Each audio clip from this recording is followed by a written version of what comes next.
Good morning and welcome to Connections Community Church post show. How are you guys doing this morning? Cold. Pretty good. Yeah, it's very cold right now. So cold. It's only going to get colder. Stop whining. That's true. Next week we have our winter blitz, and it's supposed to be feels like -6. It's going to be crazy. That's okay. We've had years past where it's been like a mud fest up there, so I'd rather it be cold Rather and it be snowy. frigid. Mm-hmm. Yep. Yeah. We'll see. I mean, I'm planning to have fun. Obviously, it's going to be a great time. But it's going to put the cold in cold plunge. Oh, for sure. If they even let us do it at that temperature, I don't even know what the rules are. We'll see. We'll see. You're right. They have to take the kids' safety into precaution, not us leaders. Unfortunately, safety first or whatever. But yeah. So how you guys doing this morning? What were your thoughts on this sermon? That was a lot, right? There was a lot going on there. And let's just kind of break it down little by little. What are your first thoughts?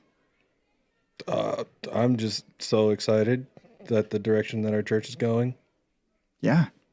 Yeah. Mm-hmm. It is rare when potentially like a big change is really not, I mean, it's a big change, but it's like more of a, oh, that makes sense change as opposed to a completely caught off guard. Like this could change the whole foundation of everything. It's just, right. I'm like, no, it's just, this is a natural progression of things. And and we have the same great teachers and same great leaders. They're just kind of doing slightly different things. It's really cool. Yeah. Yeah, definitely. Darren, you have any thoughts? I'm kind of excited to see kind of what happens next. I think giving Dave some of that freedom to just pursue some of his passion projects is really exciting for me, just because I know how much he's wanted to do for years, and just for so long he's been like kind of the Lone Ranger. You know, he's tried to do everything himself, like prior to the last probably 5 to 10 years. Yeah, and I think getting to a point where he can kind of pass some of that stuff off and have a little bit more freedom to do the things that God's really like placed on his heart. I think that'll be good for the church. Really good. Yeah, definitely. And I mean, it's crazy thinking about that because I mean, he's been in a certain mode for decades, like as long or longer than some or most of us have been alive. Close to a millennia. That's crazy. Yeah, something like that. So old. And I mean, for him to finally have people that he can trust to pass things off to, and then to make that shift, I think is huge. It's huge for him. I think it's gonna be huge for the church. And it's not like this major change where, like you said, Andy, it's gonna shift the foundation of everything. I think there's going to be a lot of things that are still quite the same. Like Dave's still going to be around. Dave's still going to be a person that people can approach and talk to. And is his role going to be different? Yeah. He'll actually have more possible time to talk with people. Possibly. And spend some time. Yeah. And I think it's just going to be one of those things that's like just super exciting and something that gives life to our church, a new life as things change. And we were talking a little bit pre the post show. And just talking about how sometimes things have to change so that you can move forward, and so that things can be, can grow, can make a difference. Because if things are the same, they just kind of tend to stay the same. Yep. Like if you don't introduce change, things are not going to be any different. I mean, that seems like a really dumb statement to make. But sometimes we need to be reminded of the simplest things. Yeah, exactly. And I think that kind of lends to, like, I love that he used the story of Nehemiah to illustrate some of the changes that needed to be made in Israel's time. What did you think about the story of Nehemiah and how he was called to change differently and owning the situation and making the commitments and rebuilding and all of that stuff? What were your thoughts on some of what he shared there? I mean, I've always loved that story, but I've never really thought of it from the point of, he brought this up to the to the leader that, he's there. And I'm like, he was either going to die or, it's this or that. You don't really think of that in terms of like when, they weren't in a great mood. And like, so the way Dave worked actual historical references in and putting it in a way of, gosh, if I was faced with, you could either die or you can express this need that you're feeling.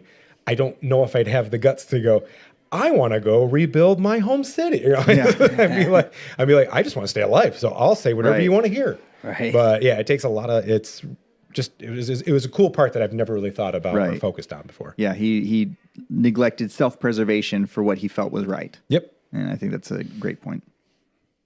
I love to just thinking about God calls us to all the time do things that make us sick to our stomach, right? Because there's no way he was just cool and calm, Nehemiah. Like, Right. no shot. He was a human. He was probably throwing up, and he was so scared. Freaking out before Panic attack, anxiety. yeah.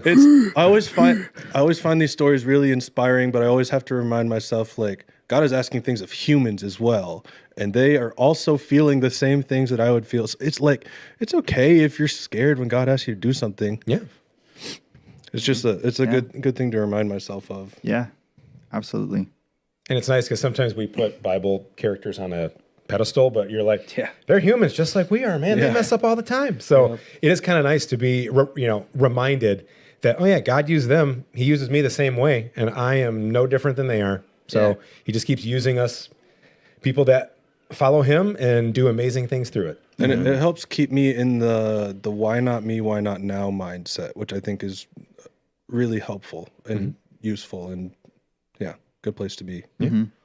For sure. Yeah. And I mean, when is a time that you had to kind of step into that, like the being called by God to do something that was really uncomfortable or was really challenging for you, when, maybe it was something relatively small, but for you, it was a big deal? Oh, those 2+ years that Angie and I kind of led the youth group, I'm like, it's not what I'm called for. I know what I'm called for, and it is to lead a certain age group and like have fun and be the youth leader, not the youth pastor. And that's where, so for 2 years, I was like, every single Sunday, I was like, well, this is going to suck because I'm not good at this. But I had enough good people around me that helped fill in all those gaps Right. and things like that. So, but that was a major one where I'm like, we felt this pressure because it was like, well, if you guys don't do it, youth is going to fall apart. And I was like, Right. I don't want that to happen. I've been active in this. But also I'm like, well, God, okay, you clearly know better than I do, even though I'm not who I would have picked at all. Right. Yeah. So that's absolutely. a big one here that I can fall back on because Yeah. I'm like, and relatively recent too. relatively recent, and hopefully never again because you can't leave. Sorry, ever. Well, okay. What about y'all? Anything else? So I think for me, it was getting into leading small groups because I have always been a musical guy, and like I can hide behind a guitar really well, or even speaking in front of people. Like it's easy to hide behind a guitar, but when they're like, "Oh yeah, we want you to like talk in front of a group," I'm like, "No, that's not who I like. Right. It's not who I am." I would never in 100 years have guessed if you'd asked me 5 years ago, what do you think about leading 2 small groups? And like, yeah, you got the wrong person, because that's not going to happen. But God had kind of called me into a role like that too, where it's just like, like Nehemiah, like we talk about, even David, where I was that kind of person that was like, well, it's definitely not going to be me because I'm no special thing to God, but those are the people that he tends to call the most. You look at David, he was a shepherd. Yeah. So a lot of people now, they're like, oh, I don't think I could ever do that. I'm like, what did you think David felt like, when he was like told by Saul that he was going to be king of Israel? Yeah. It's like, I'm watching sheep, man. Like, what do you know who I am? I have some pebbles in a Yeah, sling, and there's right, an 8-foot yeah. giant over there Right. that took out a whole army. Right. Yeah. So to me, that's why I tell a lot of people now is like, just be prepared for anything, because we're all in that. We're all David's and Nehemiah's, and we could be called at any time. Anybody could be called at anything. And God's going to give you those gifts, and God's going to give you that. And that's what I've seen in my story is he's given me the confidence. He's given me the abilities that I didn't think I had, apparently, And then it's easy. It's easy at that point to be like, well, it's not me, it's God, because it really is. Like, I would have never. Yeah, that whole idea of like God equips the called. He doesn't call the equipped. Yeah. And I mean, we see that throughout Scripture, right? Gideon, Nehemiah. I mean, almost every single Bible character that you can think of, like none of them were prepared when they were called. They were just simply willing. I think it's a huge point. Yeah, Matt, you have anything? Yeah. Killing my dreams to work here. Yeah, I've always been a planner of my career path and a lofty planner, like planning for like lofty goals. Instead, I had to choose surrender. That was so hard. I think I was told the August before the February when I was hired, and I was wrestling with it the whole time. But it was so good when I finally just was like, all right, let's do it. Let's do it. Let's see what happens. And Yeah. man, the blessings that I've experienced since just choosing surrender is indescribable. That's awesome.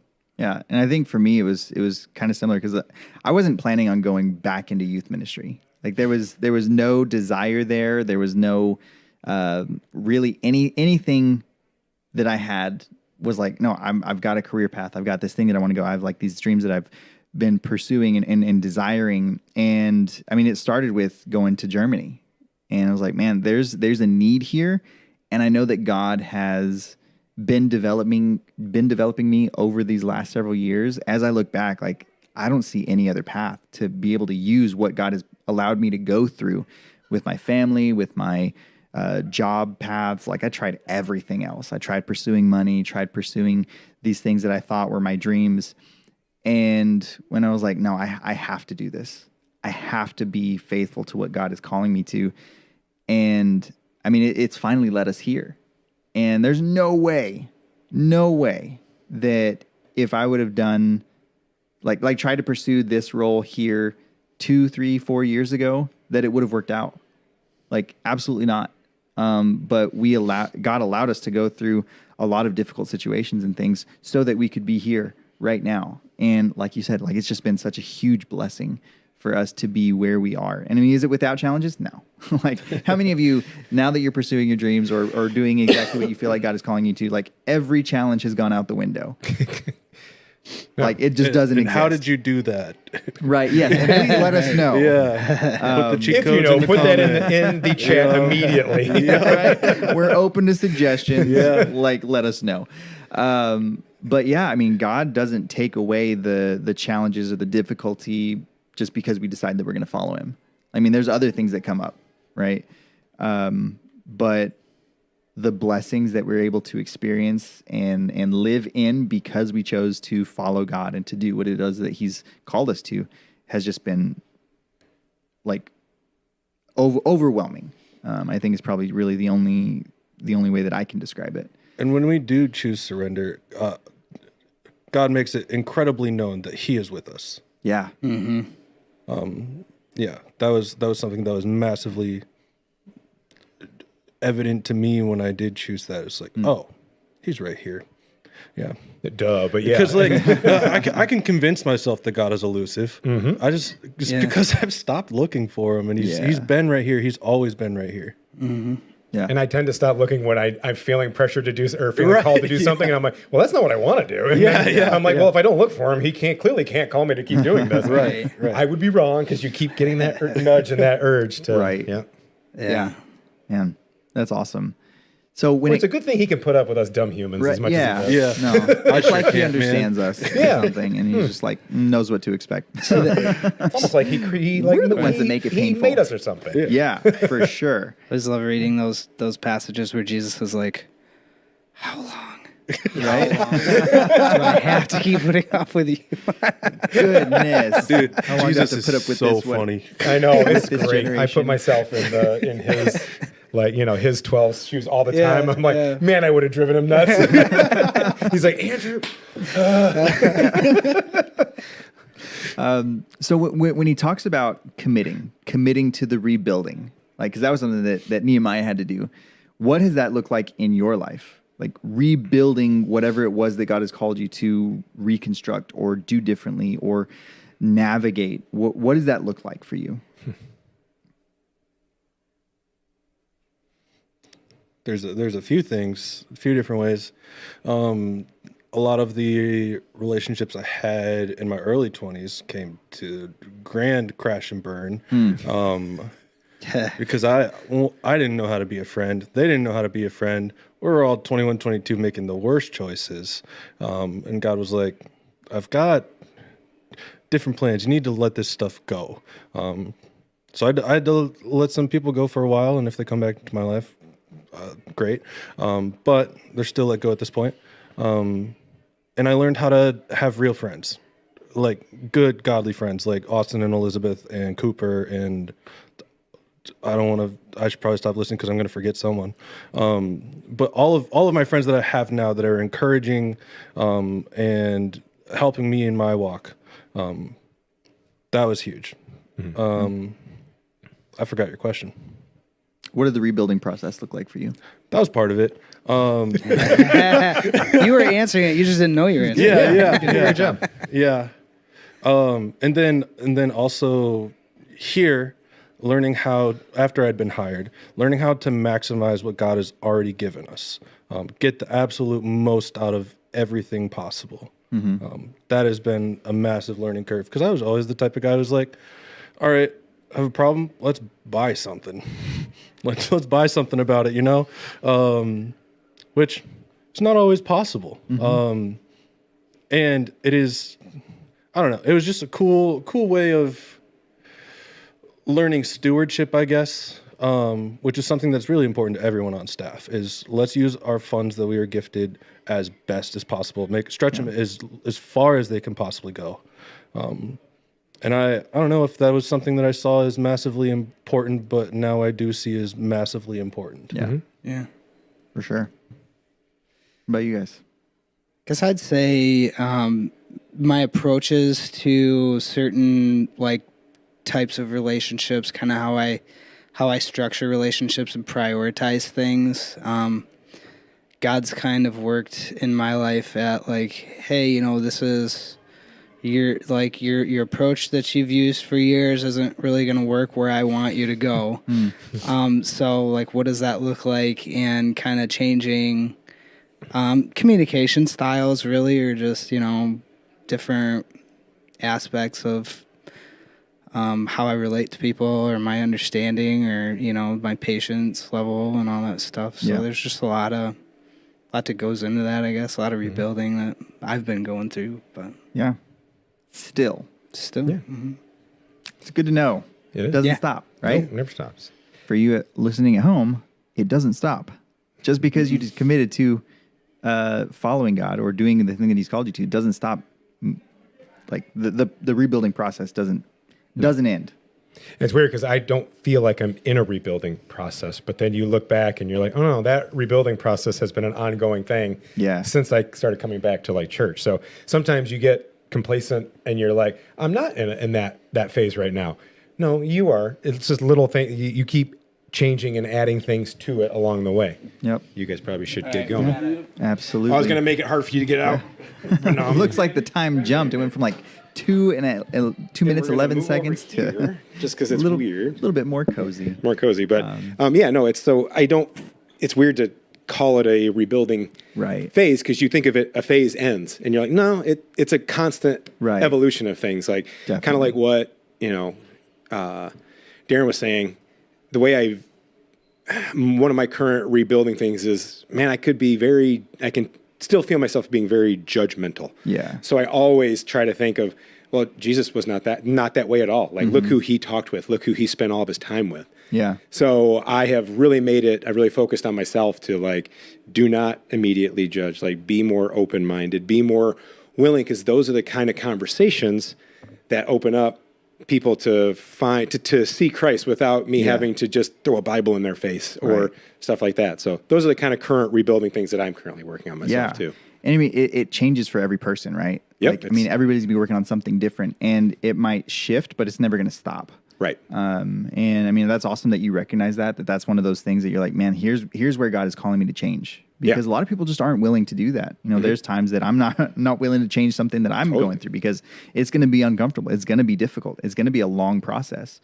But I'm grateful that God has the grace to show me that, and for a time be gentle.